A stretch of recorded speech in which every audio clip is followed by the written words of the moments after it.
Hello? Hey, big guy, is this new president of Venezuela? Haha, si, senor. Did you see I finally also got the Nobel Peace Prize? After bombing 7 countries, you really deserve it. Very strongly. Look, Donald, President Xi and I were not thrilled to lose our friend Nicolas Maduro, but we admire how quickly you've taken on a role yourself. Cracking down on protesters like a real chavista. Muy fuertemente. But enough about what you're doing inside of US right now. We're interested in something else. I'm listening. Greenland. I knew it! The fake news media said I was making it up, but you guys just want... No. Not for us, but for you. For me? For you. We actually aren't mad at the idea of you having a Greenland. Everybody should have a Greenland. If you see something you like, just take it, duh? When you're a star, they just let you do it. Well, then we are all on same page. Everybody gets to invade at least one weaker neighbor. For its own protection. Oh, just one, huh? You just stay away from my neighbors. What was that? Somewhere in the bowels of the city that never sleeps, Kevin McCullough, radio host with Salem Media, is a man also not sleeping. Syndicated radio talk show host Kevin McCullough. And that guy would like a word with you. Many of you know him as Votes-Stradamus. Of course that Kevin show is going to be great. The only thing that could be greater, of course, would be that Donald show. We don't have that, so we have that Kevin show. Featuring the music of Dick Tunney and the Dream in Color Orchestra.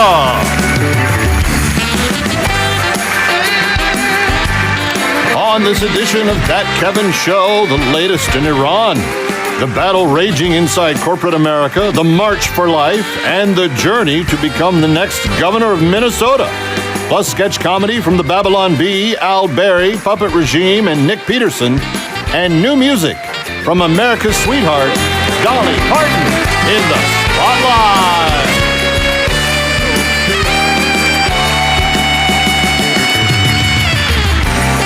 And now from Times Square, where the elites at Davos melted faster than Swiss snow once Donald Trump walked into the room, here's the cover!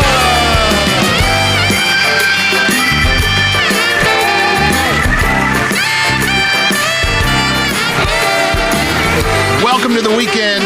Glad you're with us.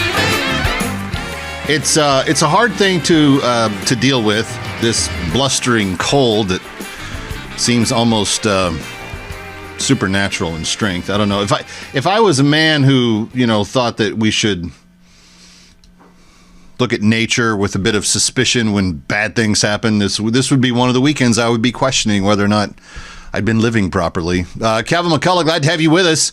Not that I'm living perfectly, but I don't have the same problems that a lot of the people on the left do. I don't know if you saw the son of Michael Douglas and Catherine Zeta-Jones this week, but he literally says on CNN, on the panel thing that my colleague Scott Jennings is on, he says on the panel, well, we have provable proof that the president's involved in a child trafficking thing. And then the CNN host is like, well, moving on to the next subject. And Scott goes, wait, you're going to let that go?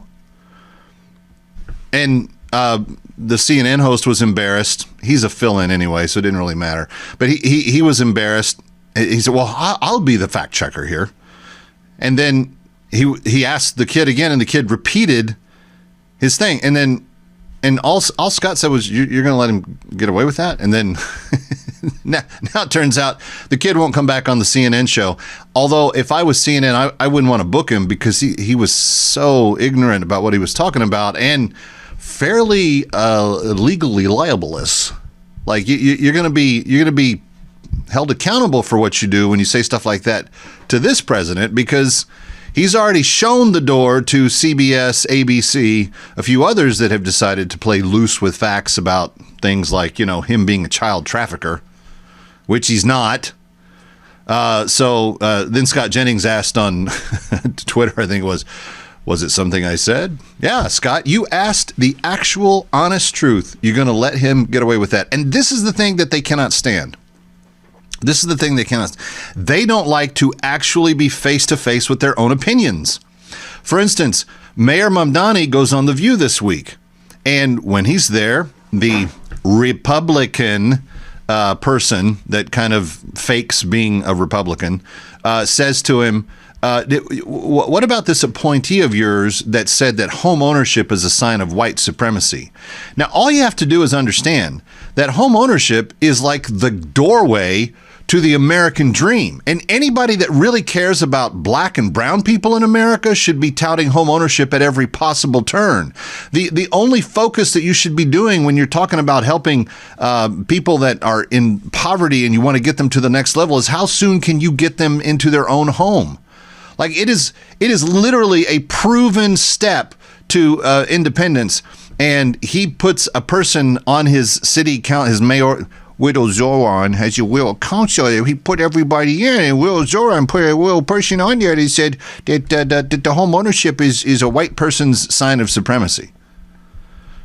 They don't know what they're talking about, and they're reckless with facts. And they're hurtful. They're hurtful to black and brown people. Same with Michelle Obama this week. Did you see this? She opens her mouth and says, and I'm summarizing, but basically, if you're a black woman, you buy clothes made by a black woman. And she's like, if you have enough money to buy Chanel, you should be you could be buying from the sister. Now, forget the fact at just how much goes into that decision besides just the money or the quality of the clothing or anything else, like where it comes from and how good it's made and all the rest of that. Do you think for a second, if Melania Trump got caught on a podcast saying, oh, well, I think I should only buy clothes made by white people, what do you think would happen? That would never happen in a million years. First of all, nobody thinks that way. Nobody thinks about their clothes going, hey, wait a second. Was this made by a white person? I'm a little ambiguous. I don't know. Was it a white person that made my jacket, or was a black person made my jacket? Oh my goodness. Nobody thinks that way. If you make good product, people buy it. So Michelle Obama, instead of trying to artificially prop up black clothiers, why don't you tell people to make better clothes and then they get sold on their own? You don't have to, not everything is about the power. Sometimes in a colorblind society, it should be about what is the quality of the product in the marketplace, and does it bring the price that the marketplace says it's worth? This is the problem with the left. They think nothing applies to them. They think that everything is always the exception. My last example of this is this labor and delivery nurse in Florida. Okay, she's a nurse, which is a caretaker in the medical field. They're supposed to do no harm. They're supposed to do all they can to help people. They're supposed to be doing what God would do if he was trying to help someone save their life, etc. And then she's a labor and delivery nurse, which means she works with women and children in very vulnerable circumstances, primarily that of being given life and coming into this world. But then she's not just those things. She then says in her TikTok that she makes that she's those things. And she says, as a labor and delivery nurse, by the way, the hospital that she works at is at a place called Baptist Health. So probably started in Christian circumstances. So she says, get this, that all that being the context, as a labor and delivery nurse, it gives me great joy to wish Caroline Levitt a 4th degree tear. I hope you effing rip from bow to stern and never blank normally again, you blank. I know it doesn't make a lot of sense when you put the blanks in there, but this is a family show. I can't say those words. Now, the hospital fired the woman, but what kind of heinous monster was working there before they fired her? And why? Because Caroline Levitt's a happy mom. She has one happy baby. She wants to have a second happy baby. She works for a president that you happen to disagree with politically. Oh, so according to the left, that's reason to just wish her to have her uterus ripped from one end to the other? That's what she wants of people? This is the modern American left. They don't want you to achieve the American dream, so home ownership has to be evil. It has to be something that you can't attain if you're a poor white person, a poor black person voting for these Democrats who keep promising to give you stuff. You can't be allowed to see that you could actually have a very nice life if you owned your own home. So home ownership has to be of the devil. It's evil. It's white supremacy. You have to buy you're allowed to be racist in how you view what clothing you wear. And it was kind of like Michelle Obama was almost saying, and if they're not one of the sisters, then we shouldn't buy it as women of color. And the whole group sitting there going, yep, and it makes no sense. So the left doesn't want you to own a home. They want you to be racist in how you buy your clothing, and they hope that you rip from one end to the other when you have your children if they happen to disagree with you politically. Nice political party you guys have going on over there on the left. Yeah. Huge show. America's sweetheart Dolly Parton is here. Stick around.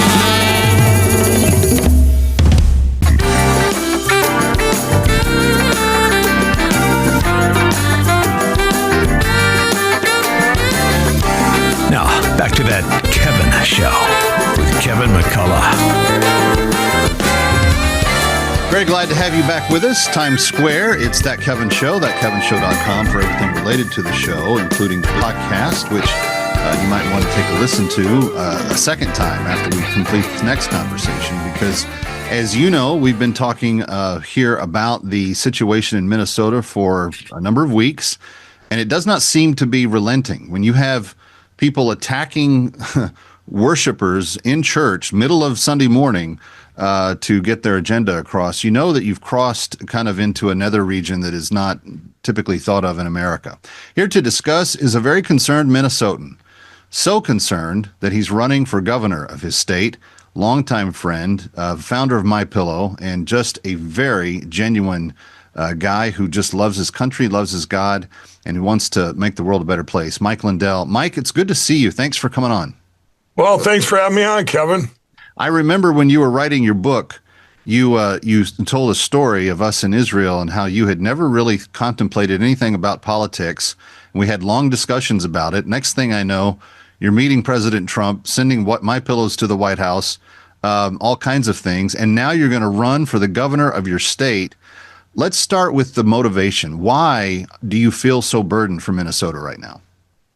Well, you're right, Kevin. There was a time back in the day when we went to Israel where, I was an ex-addict and I didn't think politics mattered in anything I did. And even when I quit, I didn't think they mattered when I quit all my addictions. And now, of course, I realized it affects everything. And you go back to when I was at the Rose Garden and right before the China virus, when we went into lockdown, I said I was put up on stage there, and I wasn't supposed to say unapproved remarks, but I said a nation had turned its back on God. God had been taken out of our schools.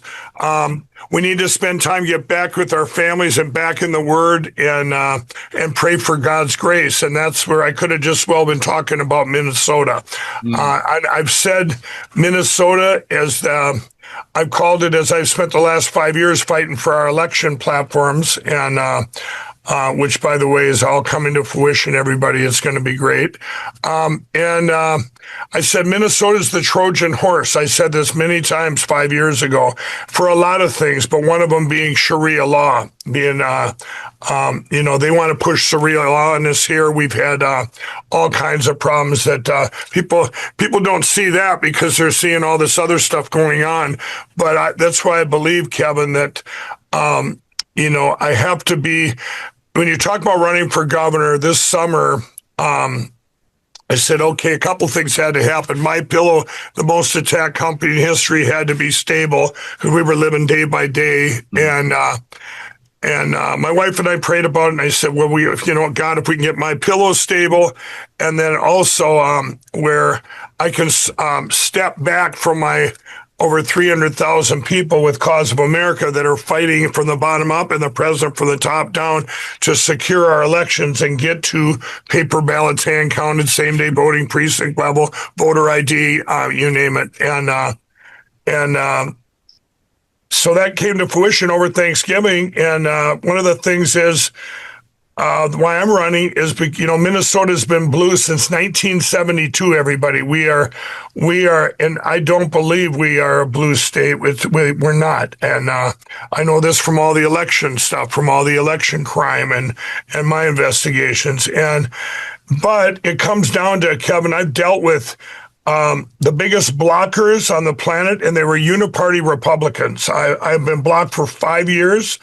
And quite frankly, it's like that movie Armageddon, if anybody's ever seen it, when they ask Bruce Willis, why are you doing this? And to go, save the earth at that time. Right. And he says, because I don't trust anybody else to do it right. And that's where I'm at. I don't trust anyone else to do it right. I don't think anybody else could win.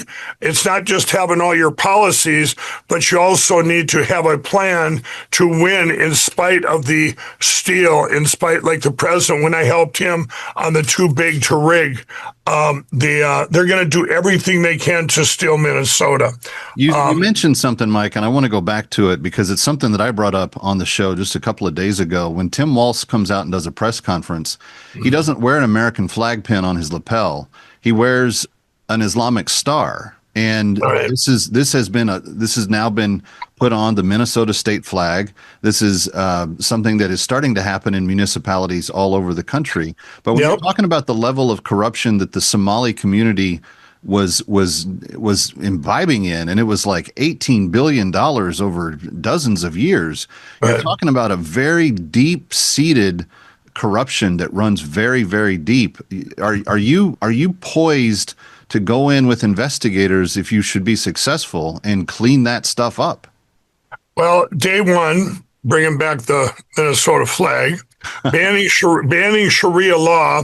And then, Kevin, this is my wheelhouse.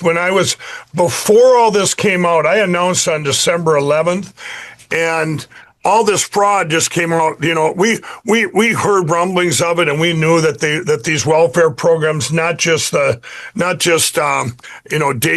and not just, there's many other programs that are being ripe with fraud. And if you go back 8 years or 10 years, I guess it was before I got involved with before I met Donald Trump in 2016. When I came out of addiction, one of the things I did was I set up it was my foundation, and we tested in Detroit and these other countries, and actually in other countries too. People in the private sector want to give, but they want to give to things that they're passionate about. Mm-hmm. And this platform that I set up, I put millions of dollars into testing it. It was amazing. It saved, now I was the government, so to speak, okay? And when we tested this, we actually ran a whole test in Detroit, and you saved about 40% of money that you were able to pull just on, reaching out to people in the private sector. Hey, would you like to subsidize this? And so these welfare programs, one of the first thing that I will do is not just get rid of all the fraud and everybody they're going to jail. The illegals are going back where they came from. But you got to look at every one of these programs and see if they're even, do you get a good return on your investment? Does it really help people? Or do they become dependent on it? And does it have an end? And things like this. Then once you do that, then you combine it with what I want to do with the private sector so that you can reduce that. I believe I can get it reduced 40 to 50%. That's not counting the fraud. That's counting eliminating the things that don't work. Because, Kevin, one of the things that people are missing is the 18 billion that these Somalians, and most of them Somalians, stole. They think of the people that didn't get the money that maybe they really were good programs and they needed it. And they needed it. I worked in Minneapolis when I came out of my crack cocaine addiction. I helped the private sector people, the things that worked, like your teen challenges, your Salvation Armies, your Union Gospel, and it was amazing. I put millions into that to help people that in need. There's And these welfare programs need to be looked at, and they need to be looked at immediately. That would be day one. We need help. We need to save our state, save our country. Well, we will give that website 2 or 3 times. MikeLindellGov.com. MikeLindellGov.com. Coming right back.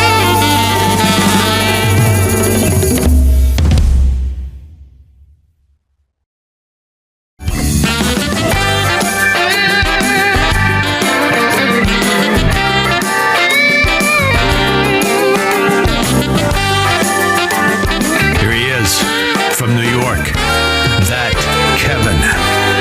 Kevin McCullough. Once again, back with Mike Lindell of My Pillow. Kevin McCullough, glad to have you with us. And Mike, we're now on 505 radio stations across the country. We're on 2 TV networks. You have the opportunity to speak to the American people directly. What they're seeing on their television, night in and night out, is the federal government trying to keep President Trump's promise to get rid of the most dangerous criminal aliens in the country, not people that overstayed a visa or, have lived here and paid their taxes and done stuff like that, but truly dangerous rapists, murderers, child predators. And you have these organized groups that are definitely organized, that are going through Minneapolis, actually trying to keep neighborhoods in that crime and not letting those people be removed by ICE. If Mike Lindell is governor, how does this change for the people of Minneapolis and the state of Minnesota? Well, there's 3 big changes. One is you have to enforce protest laws. And what I mean by that is they can't break the law to protest. Protest, that's all fine and dandy, but you don't block off. Kevin, this goes back 8 years ago, or maybe it was 10. I think we're one of the first states where they allowed protesters to block off 35W. It was an 8-lane highway for Black Lives Matter. People couldn't get to work. We couldn't get supplies at My Pillow. I'll never forget. They go, how could they let this go? Now you see what you're not seeing on the news is in Minneapolis, people down there have had it. The locals have had it they're getting blocked off by protesters where they can't go pick their daughters up from school or go to or do anything. Now, everyone talks about getting to the hospital because they're out of fear of even trying to navigate there. But I'm talking about everyday things just to get to, go to work, pick up your kids, go to church, as we see what they've done to the church. So, but these things going on, that's the first thing you have to do. You got to enforce these laws. And then I blame a lot of this so much on our local media, Kevin. And you can break that by being transparent. I'll be the most transparent governor this country's ever seen. Kind of like our president, every day, live. When you're going live and you're reporting stuff live, you're not getting these recordings or non-reporting. The Minneapolis Star and Tribune has to be the most non-reporting, corrupt paper that ever was in this country, and that's what they do. They non-report or they report what they want to report. They're not down there with our citizens in Minneapolis going, we've had it with this fraud, we've had it with them stealing our resources. Kevin, I went into Chicago a year and a half ago for the Democrat convention, actually, and we questioned people in the inner city.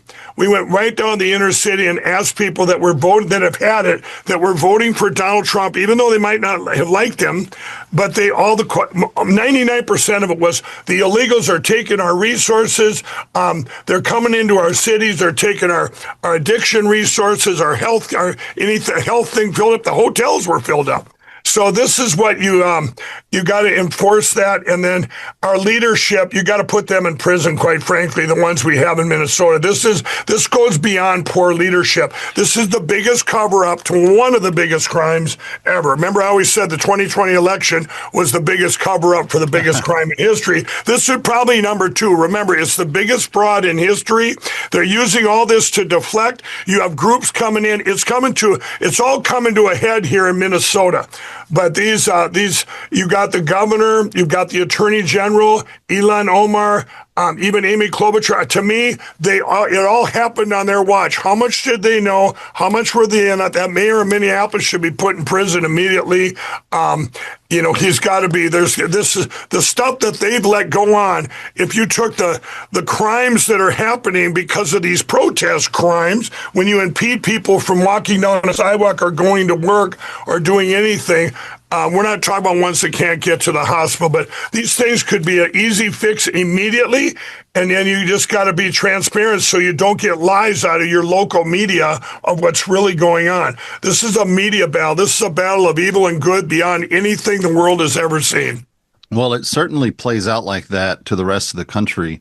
And I think because of the corruption of the 2020 cycle and because of even the stuff we've learned about Venezuela since the taking of Maduro into custody, I think a lot of people that had questions about our political process in the past and maybe were scared into silence because a big company would say they're going to come take their house or whatever. I think there's been an encouragement for people to speak up a little bit more regarding all that. And no one faced that penalty greater than you did that election cycle. MikeLindellGov.com, my friends. MikeLindellGov.com.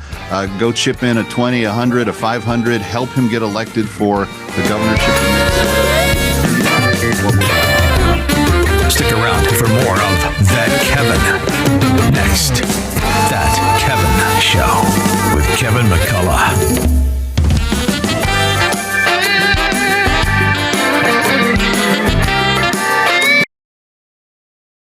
Visit Minnesota, a land of beauty, where more than 10,000 sparkling lakes reflect endless blue skies. Just as memorable as the scenery are the people who call Minnesota home. Minnesotans embody a spirit of kindness and community that visitors feel instantly. If it's cultural diversity you're looking for, we have that too. From angry Somalis to angry lesbians, Minnesota has it all. But Minnesota is so much more. Enjoy winter sports, we have hockey and skiing, and bashing law enforcement SUVs with a metal pipe. Fun. Looking to go out in the evening for entertainment? Check out Minnesota's vibrant music scene. Or maybe an exciting fireworks show is more your speed. And of course, if you just want to spend hours practicing saying someone's name, you've come to the right place. What about the food? Shall we talk about the food? Okay, let's not talk about the food. But if it's cultural enrichment you're after, you can visit one of our world-class leering centers to leer even more about the fine state of Minnesota. So, if you've always wanted to visit Somalia, but are concerned it's too far away, come to Minnesota. Minnesota, because Somalia is too far away. 2, 3, 8. Somewhere in the bowels of the city that never sleeps, Kevin McCullough, radio host with Salem Media, is a man also not sleeping. Syndicated radio talk show host Kevin McCullough. And that guy would like a word with you. Many of you know him from his Votes Of course that Kevin show is going to be great. The only thing that could be greater, of course, would be that Donald show. We don't have that, so we have that Kevin show. Featuring the music of Dick Tunney and the Dream in Color Orchestra. On this edition of That Kevin Show, the very latest in Iran, the battle raging inside corporate America, the March for Life, and the journey to become the next governor of Minnesota. Sketch comedy from the Babylon Bee, Al Berry puppet regime, and Nick Peterson, plus new music from America's sweetheart, Dolly Parton, in the spotlight. And now from Times Square, after Trump turned Davos into a panic room this week, here's the Kevin.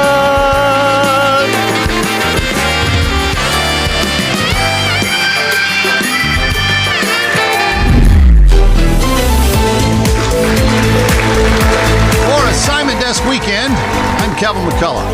We begin in Florida, where a nurse was fired after posting a vile TikTok targeting pregnant White House Press Secretary Caroline Leavitt. Hospital officials say they drew the line at medical professionals diagnosing patients via ring light. The nurse insists she just was following the science, which apparently now includes vibes, astrology, and screaming into your phone while wearing scrubs you bought on clearance. Meanwhile, north of the border, Canadian Prime Minister Mark Carney fired back at President Trump after Trump suggested Canada, quote, basically lives because of the United States. Carney said Canada is a strong independent nation, though the rebuttal was used and issued using American internet, American satellites, and likely while standing near a Tim Hortons funded by U.S. credit cards. Back in Washington, Senate Democrats are rebelling against their own leadership over a DHS funding package, dramatically increasing the odds of a shutdown. Democrats say they're standing on principle, which in Washington means everyone agrees it's a mess, but no one wants to clean it up. House Republicans aren't faring much better after conservatives joined Democrats on a controversial kill switch, proving once again that bipartisan cooperation is alive and well when nobody knows what the bill actually does. On Wheel of Fortune, the show's first millionaire says his $1 million prize, quote, didn't go very far.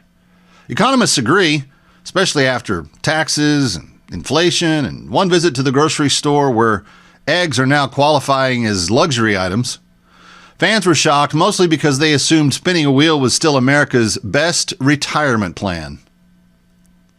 In Chicago, Mayor Brandon Johnson took a jab at Clarence Thomas while defending the city's reparations task force. Critics note this comes as a California man was arrested for allegedly stealing millions from homeless funds, proving once again that government programs are incredibly generous to the people skimming from them.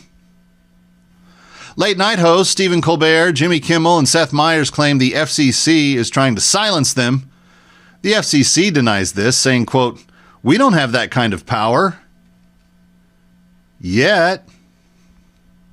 In sports, Phillip Rivers is interviewing for the NFL coaching job in Buffalo, signaling a possible return to the league and to yelling inspirational verses at fellow players.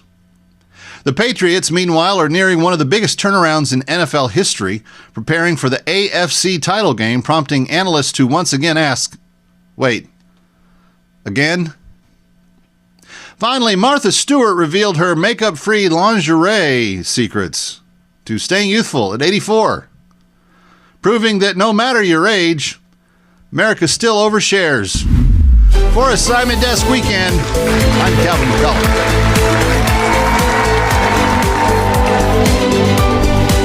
I fly off this ship and hit the cold water. Yep, and instantly realize that... You're stupid. No, that not going where God told me to go, and then boarding a ship to Tarshish. I don't even know where Tarshish is. Nobody does. And then jumping off that ship into the sea. You're so close. Was God leading me to being swallowed by that big fish for a reason. That reason is you were stupid. Jonah, prophet, Mediterranean mariner, and, shall I say, author? A jack of all trades, I suppose. And certainly a master of none. Of course, there's speculation on whether you actually even wrote the book of Jonah, with it being written in third person and all. Jonah thinks it's best to just keep some things a mystery. Well, one thing's not a mystery. God telling Jonah to go to Nineveh and warn them of impending doom if they don't repent. Yes, but Ninevites are the worst. So you run from him. You just no-show on God. Well, that makes you the OG, the original ghoster. You're supposed to do that to Tinder matches, not the creator of the universe. Anyway, you head out on a Mediterranean cruise. I boarded a random ship, similar to how you can just walk onto a random airplane. Mm-hmm. Our modern-day Ninevites ruined that for us. See? Well, we could have been sailing for 3 days, and this storm of biblical proportions comes out of nowhere. Wow. You left the author on the shoreline. And the ship is coming apart. It's sinking. The crew is panicking. They're praying to their gods and throwing cargo overboard. It's chaos. Sounds like a carnival cruise. Or one of those Jet 2 holidays. A what? Nothing. Keep going. Well, while all this is going on, I'm below deck sleeping through the whole thing. Oh. And then they come to the realization that this is my fault. They sniffed you out like a truffle pig. Yeah, so I figured the selfless thing to do would be to save the crew by having them toss me into the sea. Selfless. You're on the run because you didn't want to save 120,000 people in Nineveh that you didn't like, though, right? Well, I pay for that in the next act when I'm bobbing in the sea and this Lori Lightfoot-looking thing comes up out of the water and swallows me whole. And I spend 3 days in the belly of this big fish. You were the chosen chum. I was a praying protein bar is what I was. Yeah, your prayer in here. If I didn't know any better, I'd think Edgar Allan Poe wrote it. I am in the stomach of a beast underwater. I haven't eaten in who knows how long. The salt water has me dehydrated. I look like I'm preparing to audition for Wicked. I'm about to die, so yeah, I'm in a pretty dark and desperate place. Wow. But, happy ending. You're vomited up on the shore. And I'll be the first to tell you, I beelined it straight to Nineveh. Looking like a million shekels, no doubt. I looked like Gary Busey covered in bile, but I didn't care. I roll up and flex my prophetic muscles. I'm like, doom is coming your way, losers. The joy I'm sure you felt telling the Ninevites that. And then they all repent, God spares them, and I look like a liar. Oh, that sucks. Yeah, for you, not for them. Having a failed prophecy as a prophet, it's kind of like having a failed flight as a pilot. Nobody's on board with you anymore. Yeah, I would imagine they didn't believe you about the big fish thing then either. A lot of people actually don't believe that happened. Jesus believed it. He mentioned it in Matthew 12:40, so why wouldn't they? I got nothing. But you wrap up, or whoever wraps up your book, with God saying, should I not show mercy on this city full of people who don't know their, what's it say, butt from a hole in the ground? Their right hand from their left. Same thing. So what's the lesson here in the book of Jonah? I guess some would say it's a story on obedience and mercy. I'd say the lesson is life is pretty hard when you're stupid. Okay. Well, well, well. If it isn't the consequences of my own actions. Is that another failed t-shirt idea? Is that another failed prophecy? All right. Jonah has decided he is done with this interview. Well, with Jonah's history of decision-making, it doesn't surprise me he'd leave. Aw, is Jonah off to pout about it like he did in Nineveh? Okay.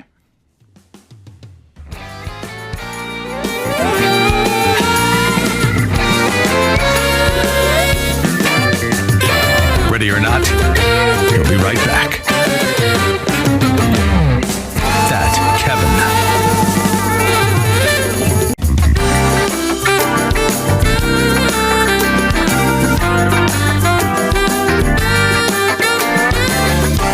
Now, back to that Kevin show with Kevin McCullough. Welcome back to Times Square. It's That Kevin Show, thatkevinshow.com for all things related. If we get out of the domestic stories of the day on the continental U.S., get beyond Minneapolis, get beyond Minnesota, the next biggest thing that the globe is dealing with right now is not Maduro, it's not Ukraine and Russia. It happens to be what's going on in Iran, and over the last few days, a number of developments have occurred that I continue to find increasingly problematic. Knowing that we have a president who's not in favor of forever wars, what are the options? How do we deal with all of it? Joining me to discuss it now is Benham, Ben Taleblu, who is with the Foundation for Defense of Democracies. He is the Iran program senior director there. He watches this carefully. Ben, I appreciate you being with us. I believe it was Tuesday of this week when I read a headline that said that the Ayatollah actually has now acknowledged the mass casualties that his regime has inflicted upon the citizenry of the country. First of all, do you believe the report that he's admitted it? If he has, what does it say about the callousness with which he thinks the rest of the world is going to respond to? Well, great to be with you. You know, the so-called supreme leader of the Islamic Republic did not acknowledge a figure or did not acknowledge a number in a recent address that he gave. But nonetheless, he almost gloated or took glee in the fact that his security forces had put down the most, I would say, important challenge from the street against the state in the past 47 years of the Islamic Republic's history. And, you know, make no mistake, Kevin, this is a historic moment because Iranian society has not seen civil war, insurgency, mass casualties at the level that it is seeing now. This is the most pro-American, the most pro-Israeli population in the heartland of the Muslim Middle East, and it has just been curb-stomped by the most anti-American, the most anti-Israeli government in the heartland of the Muslim Middle East. And you have credible press reporting of anywhere from 12,000 to 16,000 to 20,000 casualties, all under the cover of an internet blackout that is designed to make sure that U.S. President Donald Trump, who weeks ago drew a red line about this crackdown, does not get to see the videos and the images that have selectively and sporadically made their way out through Persian language social media. So yes, the Ayatollah now rhetorically is taking a victory lap, but if past this prologue with U.S. President Donald Trump, he means what he says, and he's delivered some pretty impressive wins against this regime. 6 years ago this month, this President Donald Trump, in his first term, took out the regime's chief terrorist, Qasem Soleimani. 6 months ago, he took out the crown jewel of the regime's nuclear program. And just a few weeks ago, he took out the regime's sole state partner in South America, the Maduro regime in Venezuela. So never say never when you count U.S. President Donald Trump. No, that's so well said. And I think that the Ayatollah should be under no delusion here. If we can take out the nuclear program in an attack that's so deft that you don't even know it happens until it's done, till our planes are pretty much back home. This is one of those things where I would be very cautious, and very different than President Obama or President Biden administrations. It took President Obama 10 days to acknowledge the shooting of an innocent civilian on Iranian national television that the whole rest of the world gasped at immediately when it happened. This is a different day and different time. But let me ask you from a practical standpoint, and I think your numbers are very conservative. I read a weekend report where just over Saturday and Sunday, they believed maybe as many as 16,000 had been killed. And prior to that, maybe 10, 12,000 in the week leading up to it. So it's been a brutal, harsh, murderous rampage that the Ayatollah has been on. What are the conceivable options for the free world right now? Is Israel willing to do anything? Is America willing to do anything from your standpoint? And if so, how does that end up playing out if you were drawing up the play? I think the only real play here is to have a theory of victory.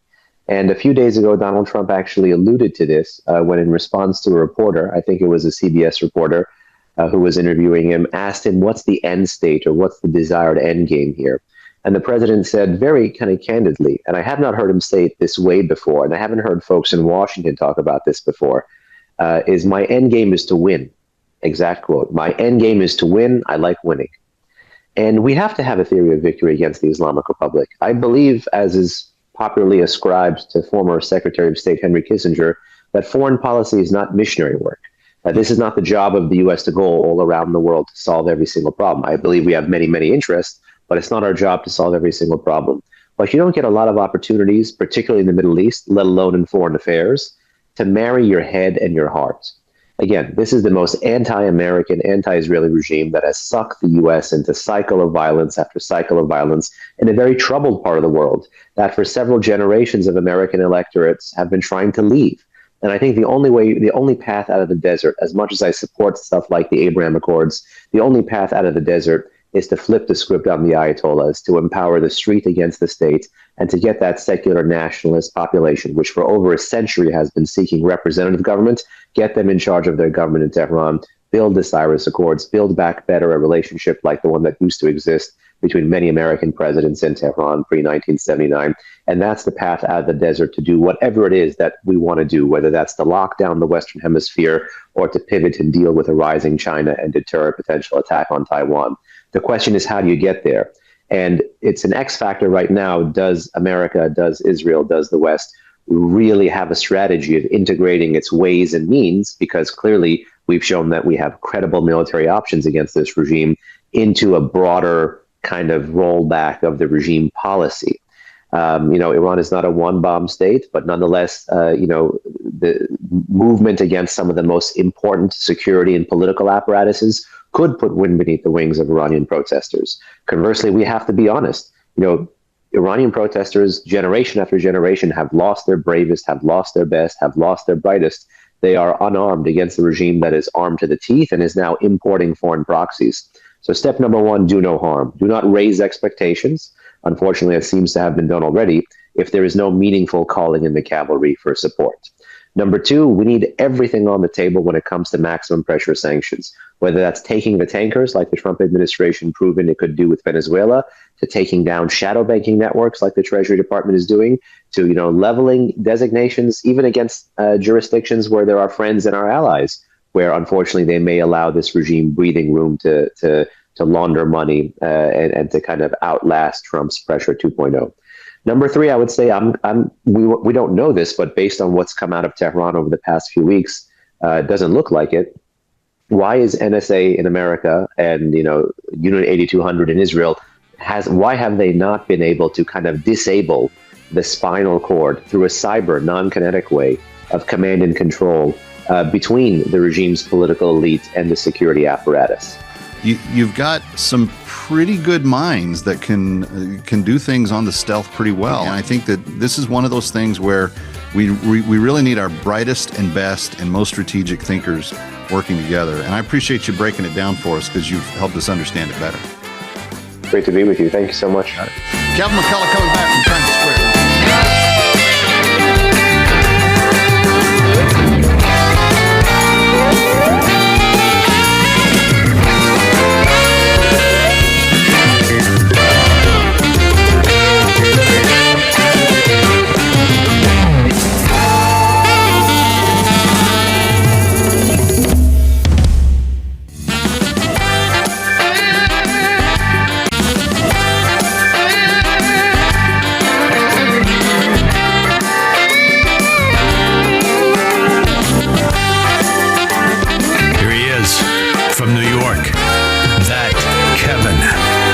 Kevin Welcome McCullough. back to That Kevin Show, thatkevinshow.com. Glad to have you with us. For many years, the political left has kind of quietly massaged, manipulated, effectively blackmailed corporate America into doing things many times against shareholders' desires in terms of how portfolios are built and putting effort behind controversial political and social positions on things that maybe even many of the shareholders of those companies don't even really agree with.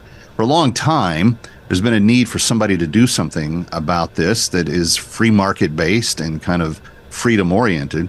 And I am glad to tell you that my friends at the Heritage Foundation have now just begun a year two of a brand new process that kind of addresses this. And here to discuss is Alan Mendenhall of the Heritage Foundation. Alan, it's good to have you on the show for the first time. Thanks for being here. How big of a problem is what we're talking about? It's a tremendous problem, and it's an area in which the right has not participated in a long time. So for decades, the left has participated in this shareholder engagement process, and people wonder all the time, how do corporations go woke? Why do corporations go woke? If half the country's conservative and half the country's on the left, why would a company tend to lean left? Well, you can find the answer in the shareholder engagement process, so it's really important that conservatives participate in this process. How do they go about it? What's been the strategy?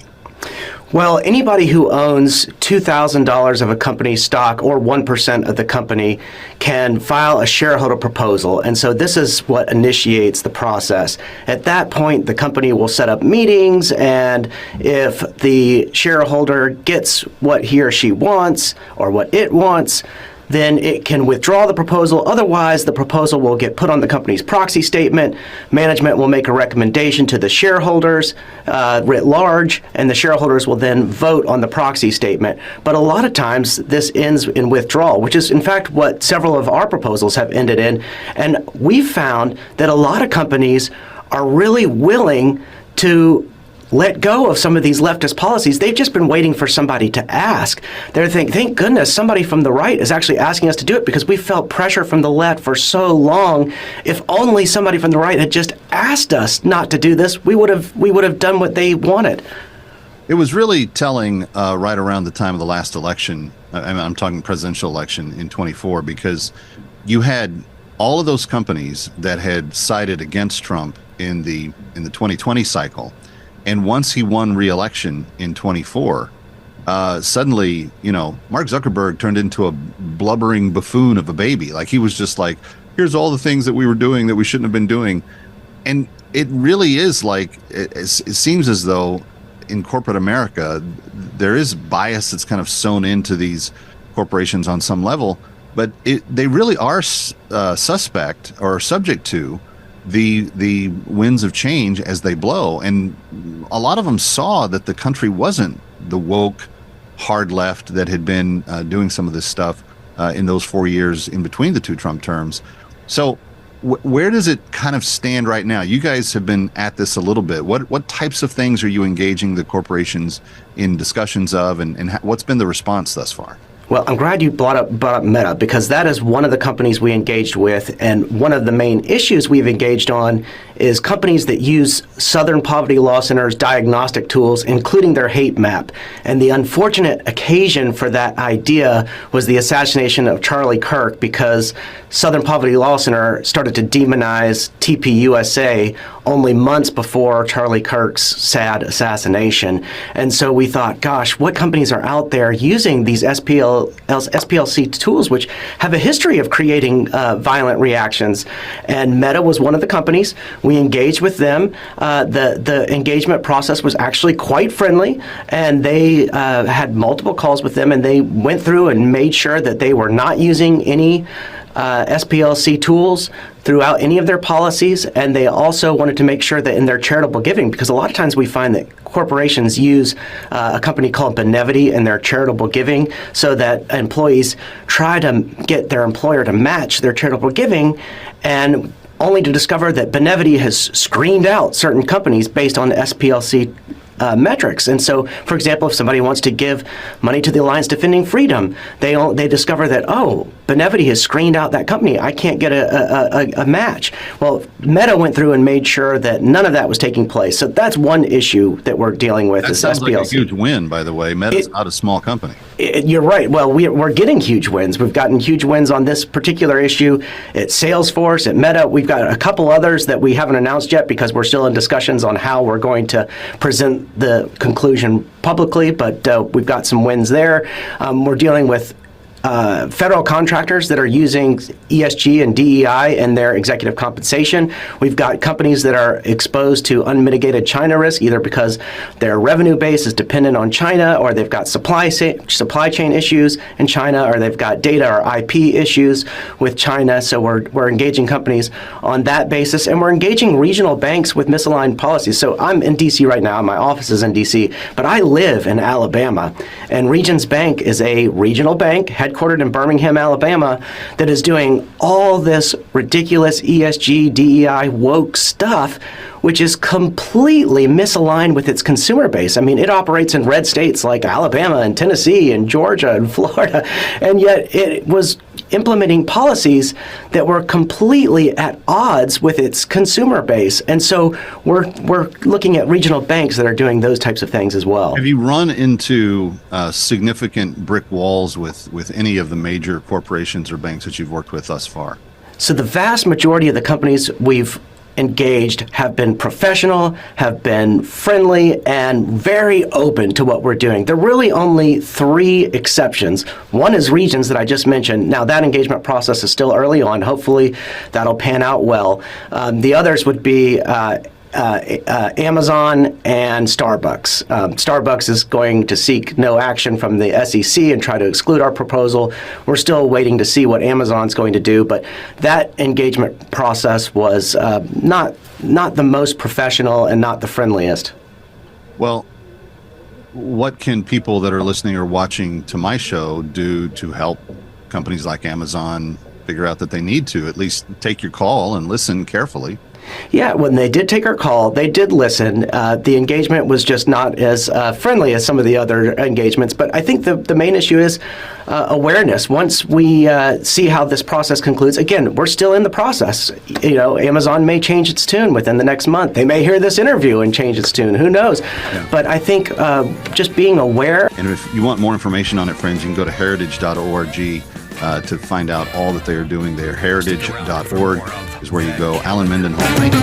Thanks, Kevin. I appreciate it. Kevin. Show with Kevin McCullough.